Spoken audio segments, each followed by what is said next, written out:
Great Ormand Street have accepted my application to run the London Marathon for them. I'm excited and terrified.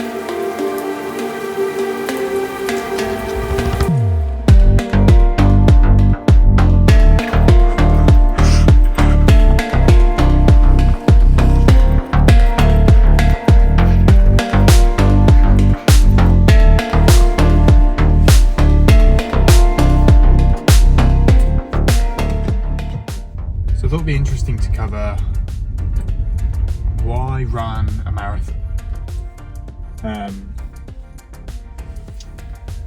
Because anyone that knows me will know that that's a very silly thing for me to do historically, and that it's not something that's been on my must-do list. In fact, I think I've said many times I never ever want to put myself through that type of suffering. But it all really comes down to Harry, my two-year-old son, who I am super proud of and I want to inspire. I would like him to look up to me and his mum and things that we've done, things that we say, the world around him, and truly believe that he can achieve anything if he sets his mind to it. And that was a moment that I had when I was thinking about what I'd done and what he had to look up to, and I realised that physically, from a sort of fitness and sort of physical health perspective, at the moment there isn't anything that I have done that he could look at and go, oh well, if he can do that, obviously I can do a thing too. And that's what I want. The next is then, why run for charity and why run for Great Ormand Street Hospital? And that is because I think that, so in terms of why do a marathon for charity, I think that the sports events and endurance events that people do for charity to raise money, it's incredible. The amount of money that they're able to raise just because they're going on a long run around their capital city centre is awesome. And I wouldn't want to not have the opportunity to also raise an amount of money that will make a difference to some families' lives. And that is why I chose to run for charity. I was always, even if I'd gotten into the public ballot, I was going to use that ballot spot to run for Great Ormand Street Hospital. Which leads to why Great Ormand Street Hospital once you've gone on to the why charity. And having Harry and becoming a father has made me aware in a way that I didn't appreciate would necessarily be possible, of the fragility of a child's life. I am fortunate so far in that I've not had to make use of GOSH and the facilities that they provide. But if I am ever in the circumstance where that is needed and Harry is really unwell, then my God, do I want GOSH to be available. Like, absolutely, the service that they provide to, I think it's 75,000 families every year and over 250,000 appointments is just awesome. And the stories that you hear are often heartbreaking, but the feedback about the service that those families have received and the support that they have received while they go through what has to be their darkest days is incredible. GOSH is a charity partner of my employer, and I was made acutely aware of some stories of colleagues who have had to have their services, have had to make use of their services. and everyone has nothing but positive things to say about them, and that is why Great Ormand Street is the charity that I wanted to run for, and the only charity that I applied for a place with as well. I also want to address why do I have a video? Why am I making a video? Why am I going to make quite a few videos between now and the 27th of April? I love making videos. I've got a few bits of camera gear because I've made videos of holidays that I've been on and things like that throughout the years. And it felt like a really good way of being able to repeat on LinkedIn and Instagram and Facebook and everywhere else that I am raising money for charity and running a marathon without posting exactly the same thing every time. I think that there hopefully will be a lovely arc with ups and downs of my training journey and sharing what I learn about Gosh as I get closer to their events team and they sort of mentor their runners throughout the process, and I'll share what I learn here. And hopefully that way me raising money won't provide people with sort of fatigue of seeing the same message over time, and they get more invested and therefore frankly donate a little bit more money than they would have done otherwise, and it makes use of existing equipment and my very basic skills of using DaVinci Resolve video editing software in order to do that. Training wise, I've been training for the last couple of months in the hope that Gosh would select me as one of their runners, and they now have done. I've been running around an hour every Tuesday with a colleague in London near the office, and then also making sure that I try to get a 5 kilometre in most weekends for the last couple of months. That's meant that I'm currently running a 10k in the sort of late 50s, just under or just over the hour mark, with a PB I think of 58 minutes in Strava for the year, and my 5k, if I push it slightly, is just over 25 minutes. That was Logan. He's my dog.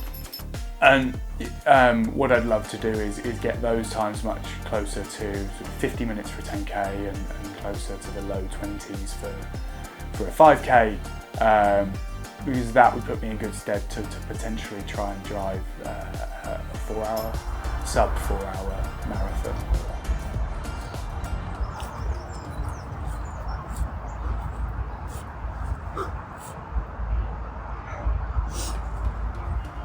I'd like to take a minute to talk through my approach for training that I'm currently thinking about in sort of week one after getting the spot. So I'm treating everything between now and the end of 2024 as a build phase. Relaxed, less structure, less volume probably than the 16 weeks in the build up to the marathon. Considering that sort of phase one, building foundations, get rid of some fat, increase delivery. And what that looks like is, on a Monday I'm going to head to the gym. On a Tuesday, today, I'm going to run for about an hour at easy-ish pace. Maybe start introducing some intervals as it gets more comfortable. I'm currently 6.5k in, having been running at around 6 minutes, just over 6 minutes per kilometre. On a Wednesday I plan on doing some squats every week. Thursday or Friday, that will be either a short run or gym. Those two will probably alternate based on whether I'm in the office or working from home. And then in the weekend, it'll be one rest day and then one 90-minute plus running session. That will be sort of easy pace, where the Tuesday 60-minute session will start to introduce intervals and actual sort of training regime. And that's what I'm going to do between now and the end of the year. In the new year, when there's about 16-17 weeks left, I'm going to use the Runner app for a marathon training plan. And what I'll be doing is also taking advice from a friend of mine who's got lots of marathons, Tom, and he said that he's going to coach me through it. So that'll be sort of 4, maybe 5 runs a week. I'll probably have to taper off one of the gym sessions, introduce some rest, and things like that. So that's largely the training plan. Is phase 1 build until the new year. In the new year, 16-week plan, which seems to be pretty much the standard, making use of hopefully the AI in Hanu and the actual intelligence in my phone. In order to up my training, I have had to have a little clear out of my old gear. So I used to play rugby. Stopped about 7 years ago when I ripped the right collarbone out of my shoulder joint. And since then, fitness-wise, I've struggled to find something that I've been able to commit to for a really long time. So I've played around with running. During the pandemic, I did a 5k every day for 30 days, but I never really did more than 5k or the very, very occasional 10k. And it's only in the last few months I've been starting to dabble in 10k and a little bit higher.